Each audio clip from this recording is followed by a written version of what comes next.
Quem vem agora, Carlito Neto, bem-vindo, tudo bem? Tudo ótimo, Dri, tudo ótimo, Azen, audiência aqui da revista Fórum. Prazer estar aqui de novo com vocês. Prazer é nosso. E antes da gente engatar aqui no papo, o Fazuelson manda um superchat dizendo: Bossal está montando milícias digitais para 2026. E a Terezinha Marques mandou outro superchat. Aqui ela diz: serei óbvia, enquanto não se reformular a formação de educadores em todos os níveis, será difícil. Há muitos professores que reproduzem o discurso do capital. Escola é obrigatória, redes e templos são opcionais. Obrigada, Terezinha. E olha só, eu queria começar aqui a conversa com o Carlito.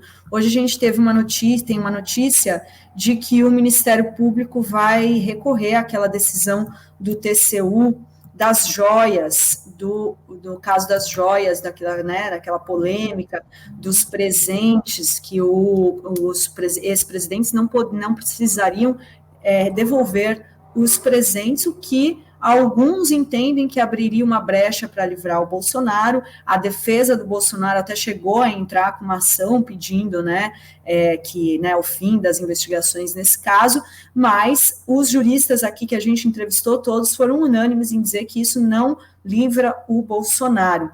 Mas o que eu queria perguntar para o Carlito Carlito, não era hoje que vencia o prazo do Gonê para justamente dar a resposta do indiciamento no caso das joias? E nada, né? Quer dizer que você acha que o Gonê vai realmente sentar em cima e deixar... Na verdade, ele tem de se manifestar, né? Pois é, né? A partir de hoje, o prazo limite é hoje. Hoje ele vai ter de falar alguma coisa, né? Assim, se ele não falar, Carlito, o que acontece? Vai voltar automaticamente para o STF. Né, o prazo legal para ele dizer se ele arquiva, se ele denuncia, se ele quer uma prorrogação de prazo ou se ele quer novas diligências é hoje. De hoje em diante, ele não pode passar de se manifestar.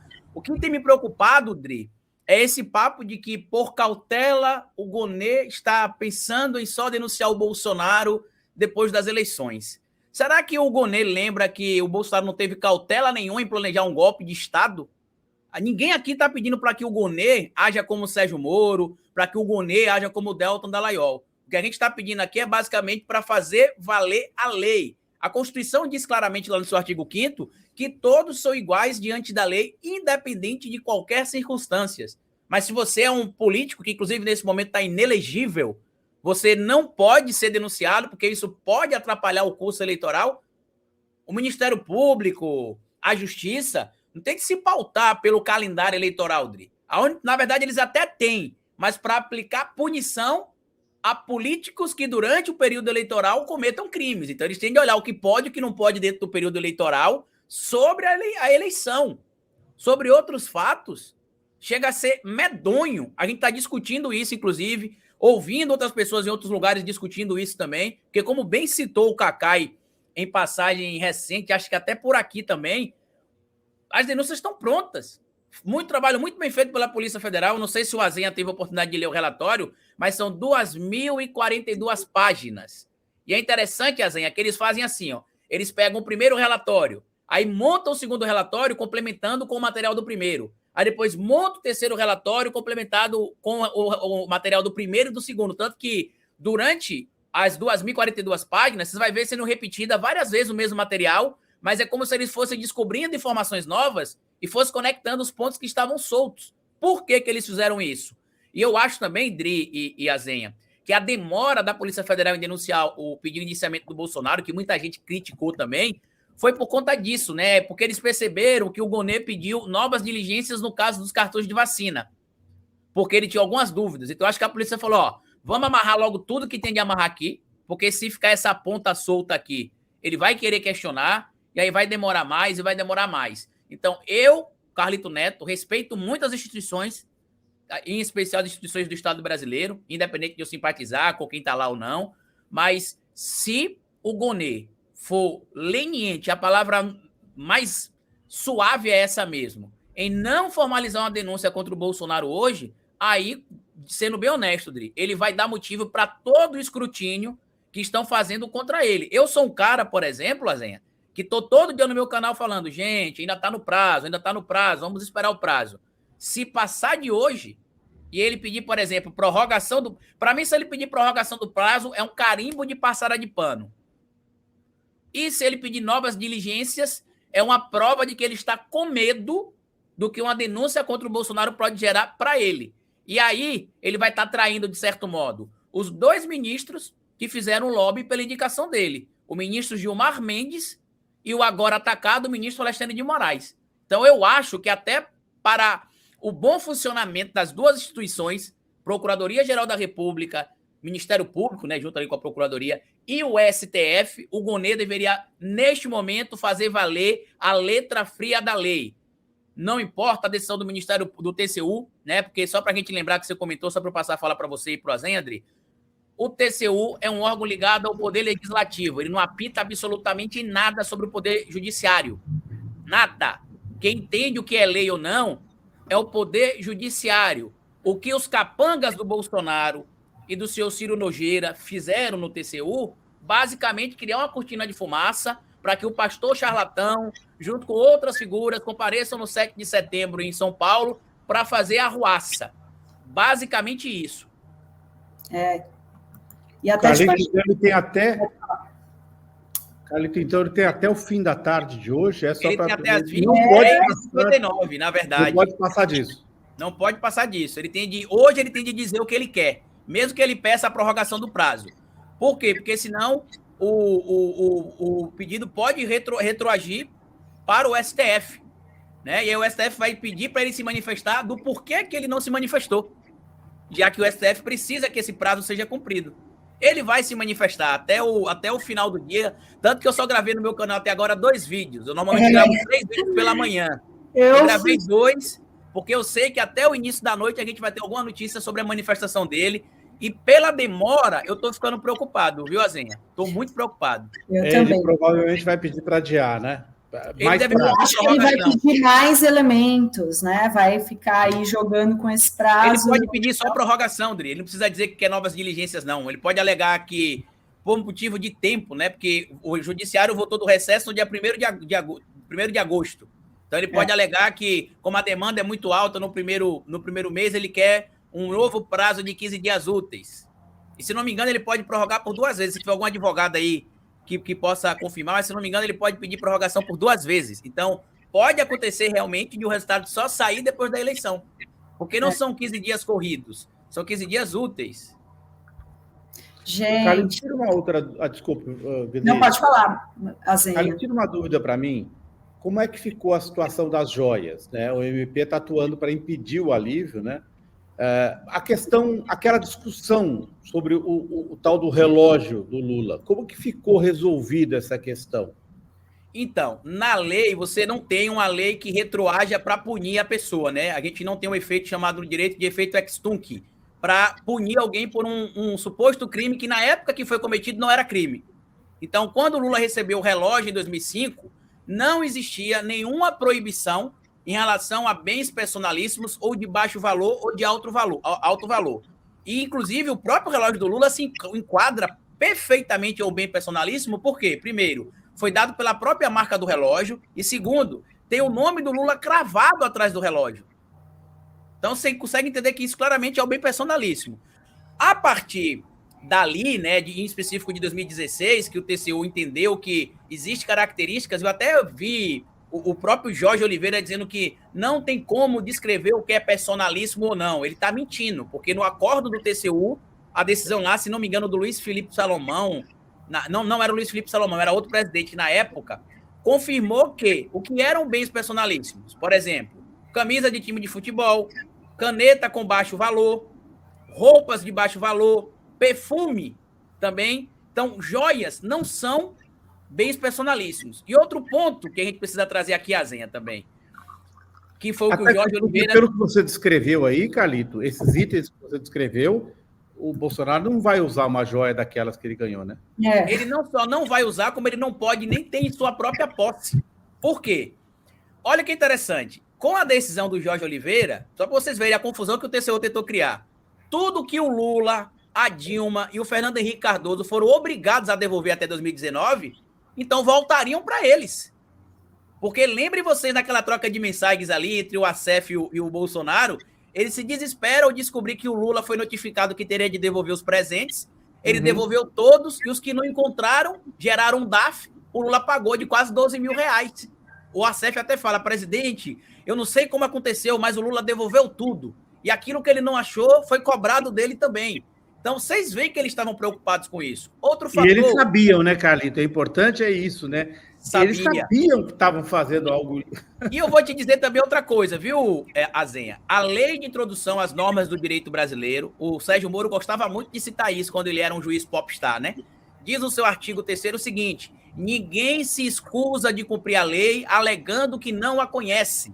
Ou seja, ele não pode dizer que ele não sabia que aquilo era... Ele até pode dizer, né, que não sabia que aquilo era crime, mas ele não pode deixar de ser punido por alegar que não sabia.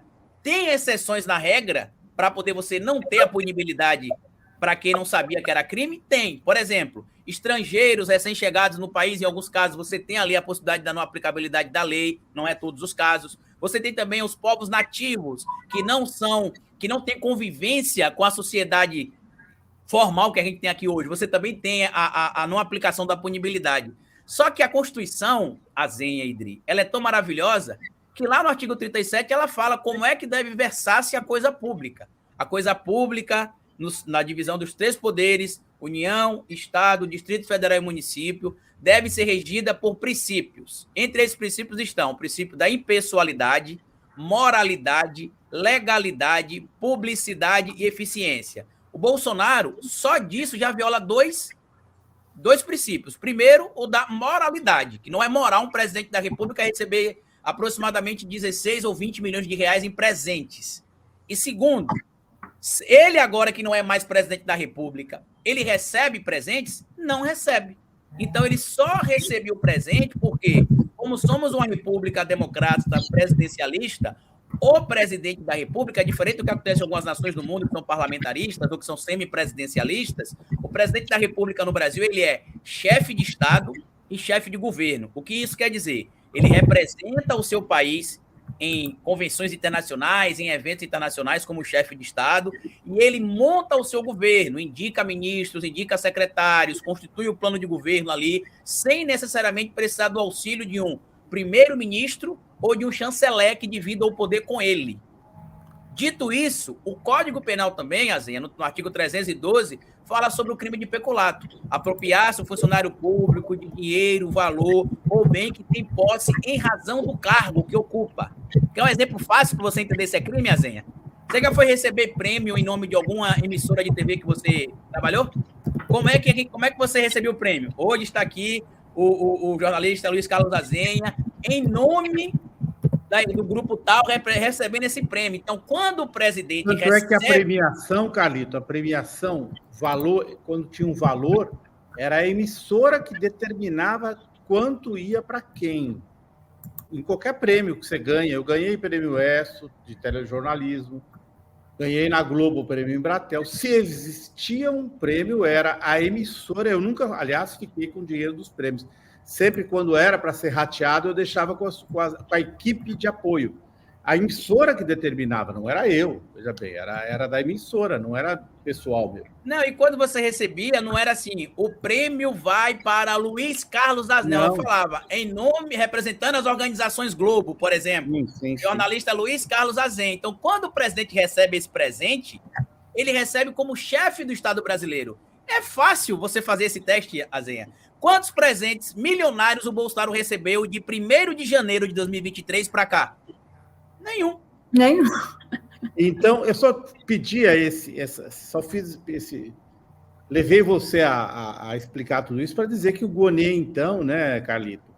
O Gonê tá levando em conta, se ele não fizer nada hoje, ele está levando em conta o calendário eleitoral, não é? Fica claro isso. E outro fator também, desculpa estar falando muito, é porque esse caso está me incomodando bastante, porque todo dia no meu canal me mandam cobrar o Gonê, e eu estou dizendo, gente, como operador do direito, eu não posso vir a público e dizer que ele está errado, porque ele ainda está dentro do prazo legal. Por mais que eu ache que ele esteja demorando aí. Mas até agora nada. Então eu estou começando a ficar pé da vida com ele também. O que é que me incomoda? Quando você tem investigação, Azenha, e aí você levanta os dados, a Polícia Federal indicia, a Polícia Federal apresenta a denúncia, você vira réu. Quando você vai para o julgamento, o magistrado analisa tudo durante o curso da investigação. Ele utiliza o que a gente chama ali de antecedentes sociais, se você, como é a sua vida em sociedade. Geralmente eles têm de usar, né? Muitos não usam, mas eles têm de usar. Se você tem antecedentes criminais também, dependendo do tipo de crime, e para quem está acompanhando a gente, lembre que antecedente criminal não é você ter passado na delegacia e ter respondido algum crime na delegacia, é você ter uma condenação transitada em julgado. Então, quando as pessoas falam, mas ele já é reincidente. Se não tiver sentença transitada em julgado, não tem reincidência, porque o direito diz que ninguém poderá ser considerado culpado antes de sentença penal transitada em julgado. Explicado isso, primeiro ponto.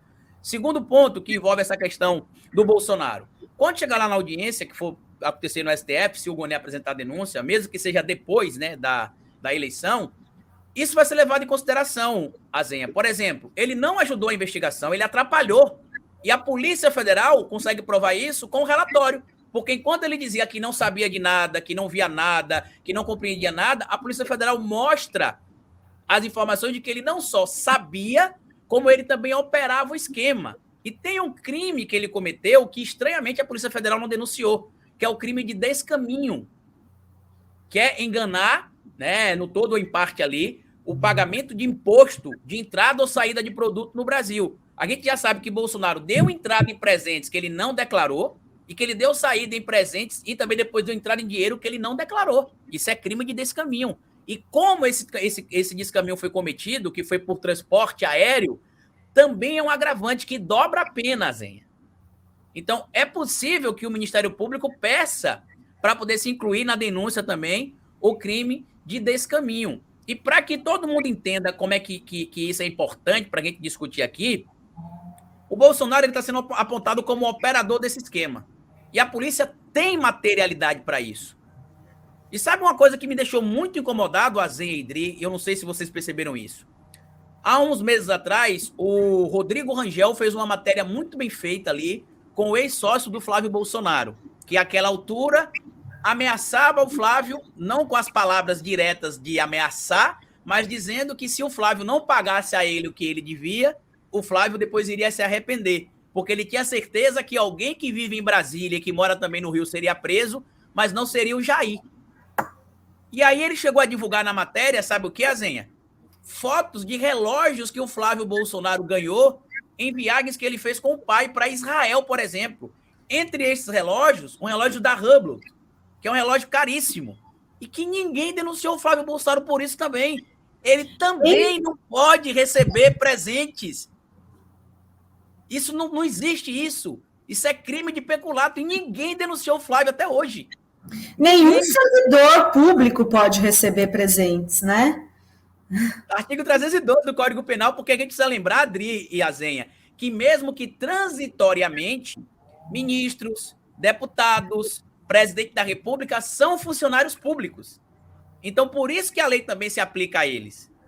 Mas, lamentavelmente, isso é uma coisa que eu estou chocado há muitos meses. Eu estou falando, gente, o cara está mostrando a troca de mensagens dele com o Flávio, e Flávio mostrando lá o relógio Hublot, com os números em hebraico. Ele diz... Quanto custa um desse aí? Eu não uso relógio. Se não me falha a memória, 35 mil reais, tem 35 mil dólares, se não me falha a memória. Eu fiz um vídeo sobre isso, lá no meu vídeo tem, que eu consultei no site da Hublot. Um modelo idêntico, só que com os números em algarismos indo-arábicos, né? Que é como a gente utiliza. No caso do Flávio, tá em hebraico os números. Ou seja, será que ele recebeu de Israel, em Israel, esse presente? Ou será se isso não foi um pagamento de propina pela compra de alguns programas do Estado de Israel, como a gente já sabe que foram utilizados para espionar opositores? Ninguém investigou isso, Dri. Uma pergunta, Carli, para você, fora dessa área do Gonê, que vamos esperar até às 6 da tarde aí para saber se é o Aras 2.0 mesmo, né? Mas eu queria fazer uma pergunta, tirar proveito do seu conhecimento, para falar do Pablo Marçal de novo. Pode, Dri? Pode. Uma perguntinha? Então, o Pablo Marçal, pelo que foi revelado ontem, né, parte do inquérito no qual ele foi condenado, que implicação jurídica que isso tem? Nenhuma para a candidatura dele, o Carlito, ele é um cara condenado, né? É um criminoso. Ele foi condenado, não foi? Condenado em última instância, não transitou em julgado a sentença dele, não? Então, ele foi condenado, a gente precisa deixar isso bem claro, né? Só que o que acontece? Eu já tenho a minha tese montada por Pablo Marçal. Só para comentar quem está perguntando aqui por que eu não denunciei, eu denunciei, gente. Mas uma denúncia vinda do povo não é a mesma coisa com a denúncia feita por um parlamentar. Então, por isso, meu apelo aqui, para que algum parlamentar faça a denúncia do caso do Flávio Bolsonaro, tá? Mas voltando para a pergunta do Azenha. Azenha, qual que é o objetivo do Pablo Marçal? Vamos lá. Na melhor das hipóteses, ele se torna prefeito de São Paulo. Na pior, ele sai mais rico e mais famoso. Por quê? Como é que o Pablo Marçal apareceria na televisão se não fosse pelos debates? Pelos motivos que ele vem aparecendo até hoje. Se envolver em polêmica, levar pessoas para quase morrer no Pico dos Marins, ter funcionário morrendo praticando de maratonas ilegais organizadas por ele, humilhando pessoas em um reality show que ele cria. Então, assim, você não tinha notícias positivas do Pablo Marçal. Você trabalhou no Grupo Globo, você trabalhou na Record, você sabe como é caro a publicidade desses veículos. O Pablo Marçal está tendo sabatina de 1 hora no G1, sabatina de 1 hora no UOL, sabatina de 1 hora na Folha. Tudo isso é dinheiro para ele, né, Carlito? E tá de graça. Ele não tá gastando nada. Sem falar que, nos últimos 30 dias, ele ganhou 1,5 milhão de seguidores. Do debate da Band para cá, ele ganhou 800 mil seguidores. Quem trabalha com marketing digital e tráfego pago sabe como é difícil você conseguir uma audiência engajada e quanto isso custa. Ele está conseguindo tudo isso de graça. Então, na melhor das hipóteses, ele consegue ser prefeito de São Paulo. Se não for prefeito e for para o segundo turno, isso já acrescenta ali no rebrand da imagem do Pablo Marçal, porque a gente precisa lembrar que neste momento ele está no momento de rebrand, tanto que ele disse que ele não é coach, ele é ex-coach. Agora ele é um empresário bem-sucedido. Isso não é só... É o ex-coach. Né? Não é só um movimento dele. A maioria dos charlatões que vendem curso de como vender curso estão nesse momento de rebrand, né? Eu tenho lido alguns livros ali sobre marketing digital, sobre persuasão. Eu tô até lendo As 48 Leis do Poder, do Robert Greene, que é o livro que o Pablo Marçal gabarita ali, inclusive nas apresentações dele, nas palestras dele. E também estou lendo um do Philip Kempler, se não me engano, assim que pronuncia o nome dele, que é sobre marketing digital 3.0, 4.0 e 5.0. Então, eu preciso entender o que passa na cabeça desses caras. Então, eu fui estudar e entendi. Ele não está preocupado, Azenha, sabe por quê? Publicidade positiva ou publicidade negativa é publicidade. É dinheiro, cara. Não importa. Dinheiro puro. É presença digital, né? Presença nas redes, né? Sim. Sem contar, Adri, Gente, o mundo é dos influencers, Carlito, não é? Ó, deixa eu te dizer quantos seguidores ele tem. No debate da Band, no dia do debate da Band, ele tinha... No dia do debate da Band, ele tinha aproximadamente 12 milhões e 100 mil seguidores. Hoje, ele tem... Deixa eu ver aqui para ver os dados dele aqui hoje. Pablo Marçal, no Instagram. Vou olhar em real time aqui para ver como é que tá. Vamos ver aqui, Dri. Tá aqui, ó. Hoje, Pablo... São milhões, né, gente? Não, acho que já tem quase 13 milhões. E você não está nem considerando o Discord, né?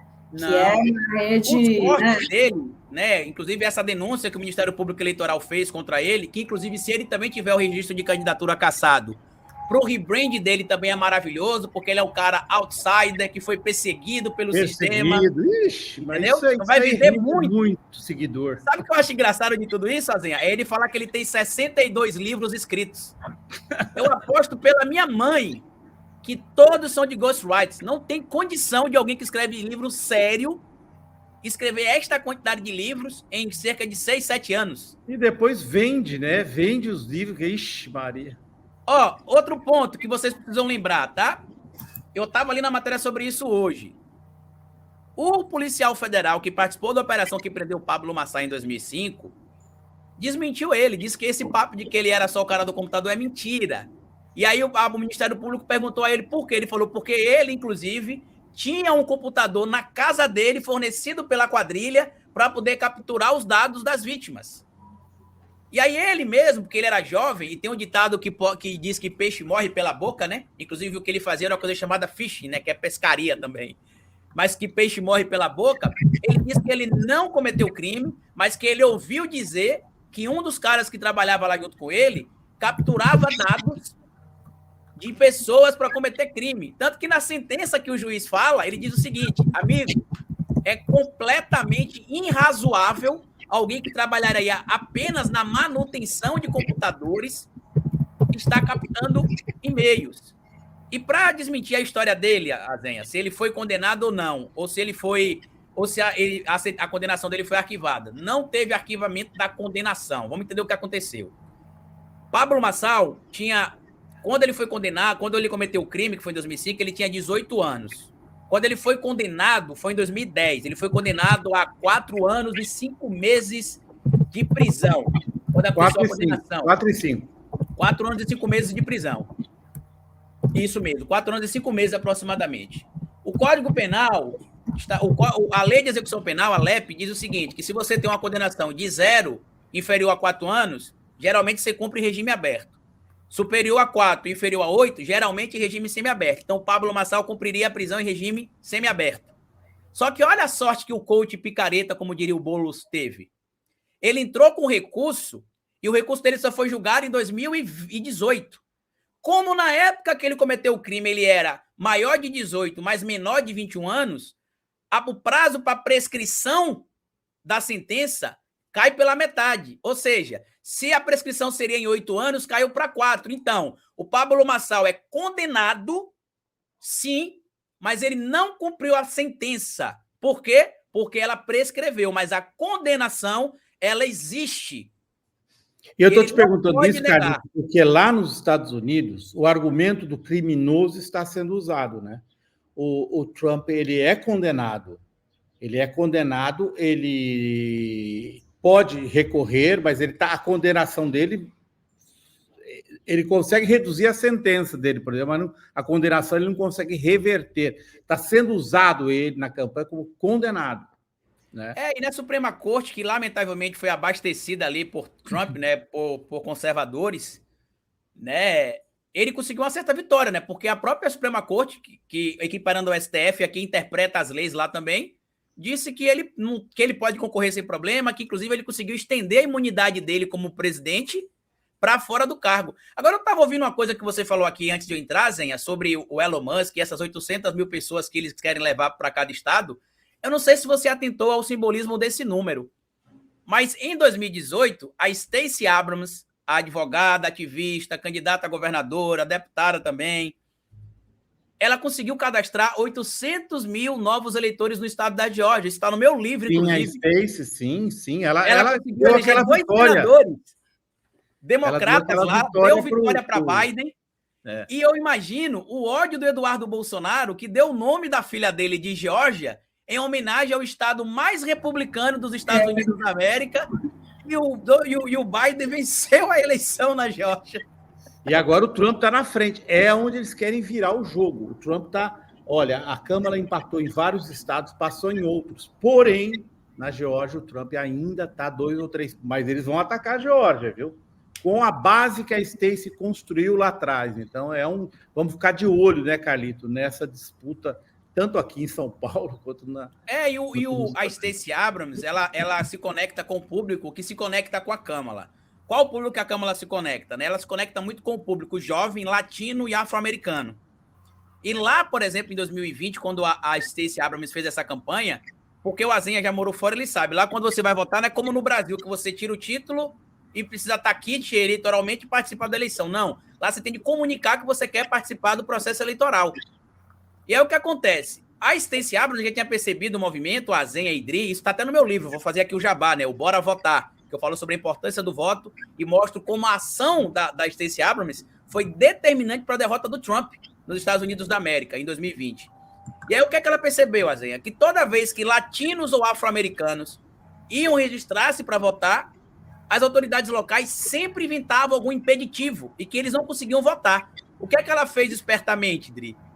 Um mutirão para resolver todas e qualquer pendências que existissem ali com os eleitores latinos e os eleitores afro-americanos. Então, ela conseguiu 800 mil novos eleitores só no estado da Geórgia, que, como a gente citou aqui, para quem acompanha a política estadunidense, a derrota do Trump para o Biden em 2018 e 2020 foi tão acachapante assim no que diz respeito a ele não vencer, em específico por causa da Geórgia, porque além de ele perder na Geórgia, que era um estado, né, aparentemente ligado ao Partido Republicano, os 2 senadores eleitos também eram democratas. Só que eu acho, Azenha, que o Trump deu um tiro no pé essa semana gravíssimo. O outro foi perto da orelha, né? E o de agora foi no pé que ele deu.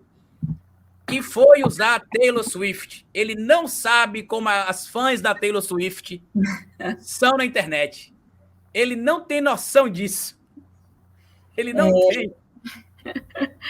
Carlito, muito obrigada, viu, pela entrevista aqui hoje. Até a próxima. E fiquem ligados que às 16 tem o Carlito Neto na Fórum, quadro. Deixa eu aqui. fazer meu jabazinho aqui também, Dri, que como alguns de vocês sabem, né, inclusive vocês aqui, meus colegas da Fórum, eu sou candidato a vereador aqui em Aracaju pelo partido Rede Sustentabilidade. Meu número, inclusive, é igual ao da Heloísa Helena, que foi quem me convidou para o partido, 18123. E quem quiser acompanhar um pouco das minhas propostas, do que eu tenho para apresentar aqui em Aracaju, me siga no Instagram, Carlitos Neto, para a gente não estar falando disso aqui toda hora, mas me sigam lá para entender um pouco dos nossos projetos. Tá bom? A bancada da Fora é Carlito, Zé Barbosa em Campina Grande e o Caseiro em Santos aí. Boa sorte, Carlito. Um beijo. Obrigado, tchau. Tchau.